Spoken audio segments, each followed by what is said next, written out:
Shalom, shalom ndugu zangu katika Kristo, na wasalimu amjambo mahali pote mulipo. Ni pamoja na Sophie Lemera, tunawakaribisha tena kwa siku ya leo ili tupate kusikia kile ambacho Mungu alitutayarishia kupitia mtumishi wake. Tuko pamoja na Evangeliste Julien ambaye atatufikishia neno la Mungu. Tunamkaribisha, karibu tena mtumishi wa Mungu katikati yetu. Tunashukuru sana kwa kutukaribisha. Mungu awabariki sana. Amen, amen. Na tunafurahia sana wale wote ambao kunatufuata kwenye channel hii, ndio ili kwamba tuweze kuchangia pamoja mafundisho kama vile Yesu alisema kwamba ni yeye ndio njia ya kweli na uzima wa milele.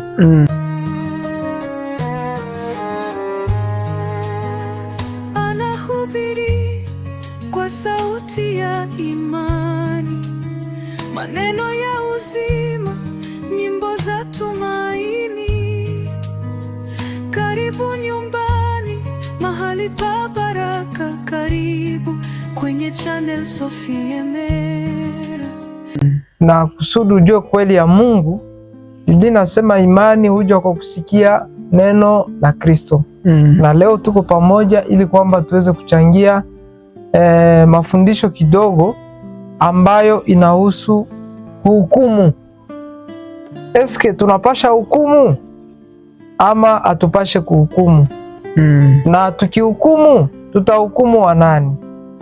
Na kama hatutahukumu, maana yake hatustahili kuhukumu. Lakini kwa mwangaza wa neno ya Mungu tutasoma pamoja neno la Kristo, tusikie kile ambacho mitume walisema, tusikie kile ambacho Yesu alisema. Katika usemi wa Yesu, Yesu iko naambia wanafunzi wake, sababu kitu cha kwanza utaelewa ni kwamba Yesu alizaliwa katika Agano la Kale. Ile kwanza ijue katika kichwa chako, sababu Agano Jipya inaanza na kifo cha Yesu msalabani. Ndiyo. Sababu hakuwezi kuwa agano na hakuja kuwa kumwangika ya damu. Yesu alizaliwa katika Agano la Kale na alitembea katika Agano la Kale, alifanya ministeri ama huduma yake katika Agano la Kale mpaka ngisi aliuawa katika Agano la Kale. Alitembelea mila yote ya Kiyahudi katika Agano la Kale. Mungu atusaidie sana. Amen. Sasa Yesu anasema nini kuhusu kuhukumu? Yesu anasema msihukumu, msije mkahukumiwa. Yesu anasema mbele ya kutosha muti iliyo ndani ya jicho la mwenzako, toa kwanza kibanzi kilicho ndani ya jicho lako. Nafikiri hiyo ni neno ambayo Yesu aliongea vizuri sana. Na kuna wakati Yesu alipoongea, elewa kwamba bado wanafunzi wake walikuwa bado hawajapokea Roho wa Bwana. Walikuwa hawajapokea Roho Mtakatifu ili kwamba waweze kuelewa nini Yesu anachokizungumzia, kuambia wasihukumu, wasije wakahukumiwa. Sababu ile hukumu wanaowakatia wenzao ni ile hukumu nao itakao wakatiwa. Sasa acha tuingie katika Biblia, waraka wa kwanza wa Paulo akiandikia wa Korinto, sura yake ya 5. Pale njo kwenye tutajua si kweli sisi wa Kristo hatuna droit ya kuhukumu, ama kama tuko na droit ya kuhukumu. Na sisi wa Kristo tumeitwa kuhukumu wa nani? Sababu Yesu anapoongea neno, kuna watu anaongea nao kwa ajili ya wanani? Sasa wakati Yesu aliongea msihukumu msije mkahukumiwa, alikuwa anaambia wanafunzi wake, na hapo bado walikuwa hawajapokea Roho wa Mungu ili kwamba waelewe nini Yesu iko nazungumuza nao. Sasa ilifika wakati walipopokea Roho wa Mungu, walianza kuandika, walianza kufunuliwa na Bwana wetu Yesu Kristo maana ya ile neno. Na tutaikuta katika Wakorinto wa kwanza sura ya 5 mstari wa 10. Usikie kile ambacho Roho wa Bwana iko nazungumuza. hapa kwa hiyo waraka. Anaandika anasema hivi, Wakorinto wa kwanza sura ya 5 mstari wa 11, lakini mambo yalivyo naliwaandikia kwamba msichangamane na mtu aitwaye ndugu, akiwa ni mzinzi au mwenye kutamani au mwenye kuabudu sanamu au mtukanaji au mlevi au mnyang'anyi. Mtu wa namna hii msikubali hata kula naye. Hiyo ni ya kwanza. Maana yanihusu nini kuwahukumu wale walio nje? Ninyi hamwahukumu wao walio ndani? Yesu alisema tusihukumu. Ndio. Lakini sikia hapa ngizi Paulo iko naandika. Anaandikia Wakorinto. Anawaambia maana yanihusu nini kuwahukumu wale walio nje. Inayomaanisha nini? Inamaanisha kwamba yeye ambaye amempokea Kristo Yesu kuwa Bwana na Mwokozi wa maisha yake hakuitwa kuhukumu wa nje ya kanisa. Hakuitwa kuhukumu wale ambao bado hawajampokea Yesu kuwa Bwana na Mwokozi wa maisha yao. Sababu wale ambao hawajampokea Yesu nao walikuwaka saa yeye. Kumbe hawezi jije mtu mwenyewe alikuwaka saa wewe. Hapana. Ndugu katika Kristo, haukuitwa kuhukumu wale ambao bado hawajampokea Yesu, wale ambao hawana imani kama vile yako. Haukuitwa kuwahukumu. Ndio maana sisi tumesimama na kuikaa hapa ili kwamba tutangaze Injili kwa yule ambaye anatusikiliza, akijaliwa neema ya kupokea ile neno itamubadilisha na anamwendea Yesu Kristo. Na tunaikaa hapa kuambia wale ambao tunachangia nao imani, tunachangia nao mafundisho, kujirudia kwa sababu Biblia imeturuhusu kuwahukumu. Sikiliza ngizi Biblia inasema, maana yanihusu nini kuwahukumu wale walio nje? Ninyi hamwahukumu hao walio ndani. Inayomaanisha nini? Inayomaanisha kwamba mimi ambao nimeitwa na Kristo na wewe ambao umeitwa na Kristo tukakusanyika fasi moja, lakini yule ambaye atapenda kwenda nje ya imani yetu tutamkemea, tutamhukumu, sababu yeye ndio mwenye amejua kweli na anatafuta kuharibu hiyo kweli ya neno ya Mungu. Biblia inasema tumhukumu. Lakini hao walio nje Mungu atawahukumu peke yake. Ninyi mwondoeni yule mbaya miongoni mwenu. Hapa tunatafuta kukazia juu ya hii neno ambayo tumetoka kuisikia hapa. Ndugu yangu katika Kristo, nilipenda nikutangazie, nikuambie kwamba wewe uko na mamlaka, uko na uwezo ya kuhukumu wale wa ndani ya nyumba ya Bwana.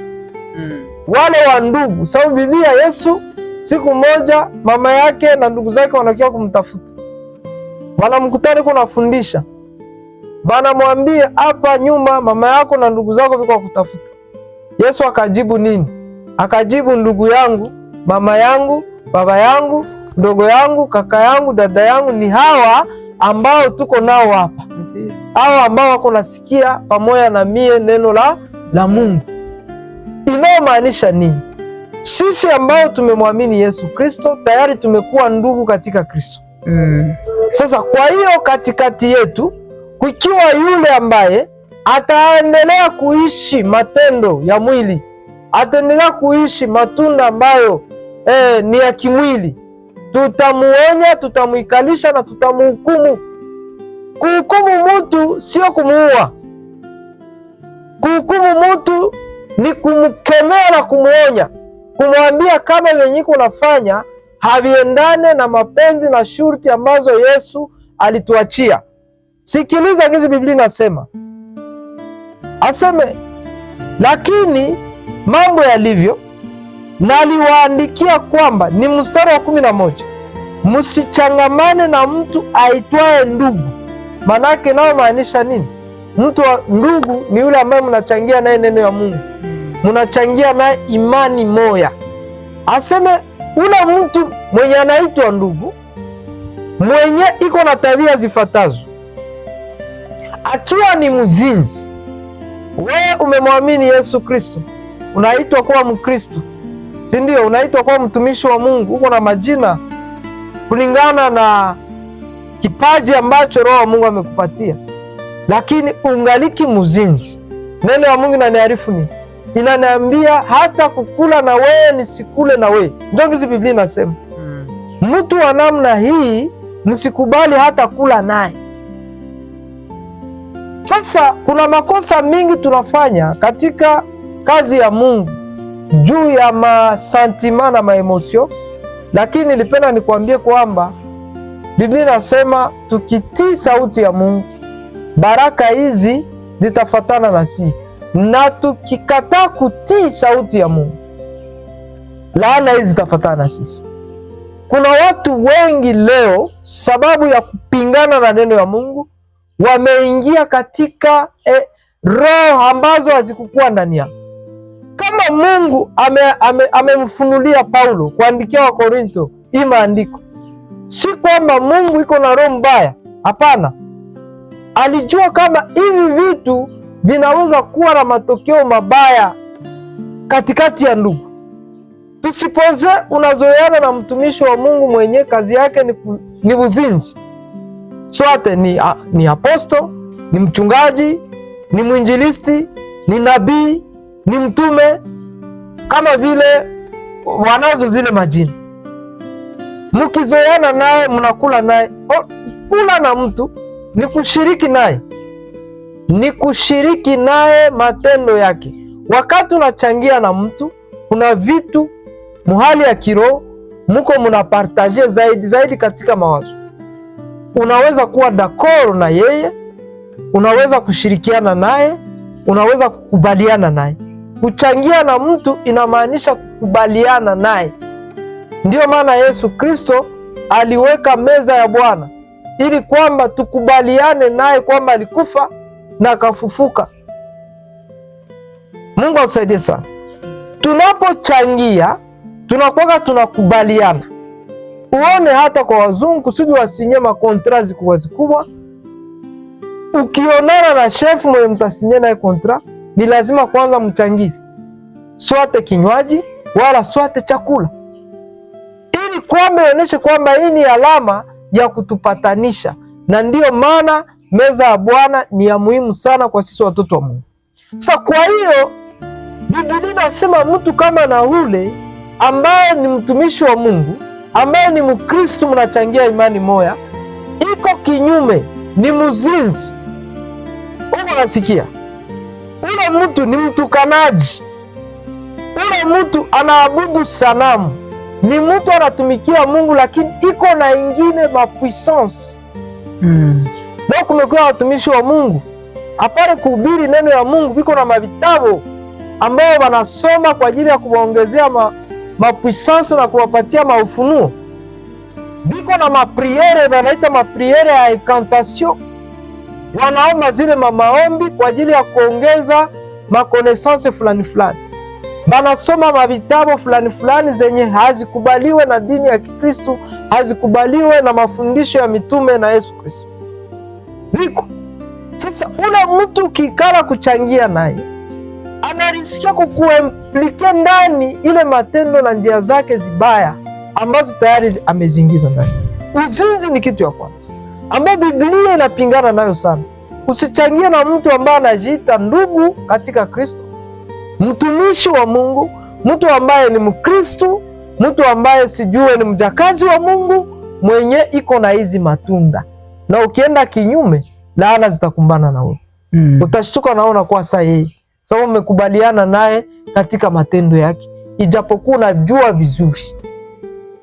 Lakini kwa wale ambao wamekomaa kiroho, utaona kwamba na kuepuka, si kwamba na kuchukia, ni sababu amejua tabia zako na hataki kuchangia na wewe tena. So ushuhuda yako tayari iko nayo, amejua hataki kuchangia na wewe kitu. Sababu unajua nikichangia na huyu mtu ndakubaliana naye katika matendo yake. wale ndio ambao Biblia inasema tuwahukumu na tuwaondoe miongoni mwetu. Iko nasema mtu mwenye kutamani. Kuko watu ni Wakristu, ni watumishi wa Mungu, lakini wanajaa na tamaa. Yeye aonake kumajipe mkanisa, aonake kubabibi na bamusika wa mkanisa, alisha anguka naye. Kisha ule utapenda uikale naye tena mwanze mchangie, atakutia ndani vyake na utajikutana na ulishaingia mwa zile tabia zake. Ni mtukanaji. Kuna watu ni watumishi wa Mungu lakini bakutukanana, hata kumazabao iko natukanana, mtu mkanisi iko natukanana, iko shida sana. Ni mlevi, mtu ni mlevi wa ngazi za juu, ni mvuta bangi, iko na zingine madroga anazitumia kwa ajili ya kumotive watu kwenye mkutano, kumotive. Amesha kunya vinyo, amesha lewa, anaanza kumotive watu, na unapenda ule mtu hivi ni mlevi, muendelee kuchangia naye. Hiyo iko shida.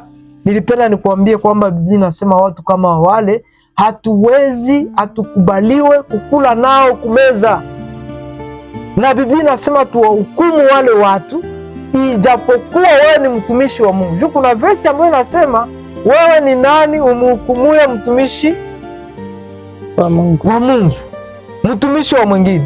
Lakini nilipenda nikwambie sisi tena hatuko taifa ya watumishi. Biblia inasema wote waliompokea Yesu Kristo kuwa Bwana na Mwokozi wa maisha yao wamefanyika kuwa watoto wa Mungu. Sio wote tuko watoto ya Mungu, tuko ndugu katika Kristo, tuko watoto ya baba moya. Sa mtoto munyumba mwenye kuna desordre hatembele kusheria ama kumwelekeo ya nyumbani, ni lazima kumurudisha na kumwonya. Asiposikia unamhukumu. Ndio maana katika kanisa za mingi wanatenga wamoja, sababu wamekataa kujirudia. Mungu atusaidie sana. Na hapo ni neno ya Mungu na inasisitiza tuyafanye. Ule mtu tumuondoe katikati yetu, sababu pasipo kumuondoa anarisikia kuafekte wengine, watoto wanakuwa na zile hali. Na ndio maana leo nilipenda nikuambie mikono unaowekewa na wale watu ujue kwamba wanakushirikisha vyao. Ndio maana mtumishi ambaye ni mlevi akikuwekea mikono, wewe anza kuelewa kwamba vyenye iko navyo ndio atakupatia. Mtumishi ambaye ni mnyang'anyi, ni mwizi, ni escrow, ni mzinzi, ni mtu mwenye kuna tabia zibaziba, anapokuwekea mikono directement anakuimpacte, na we pia unatawaliwa na ile hewa ambayo imetawala maisha yake.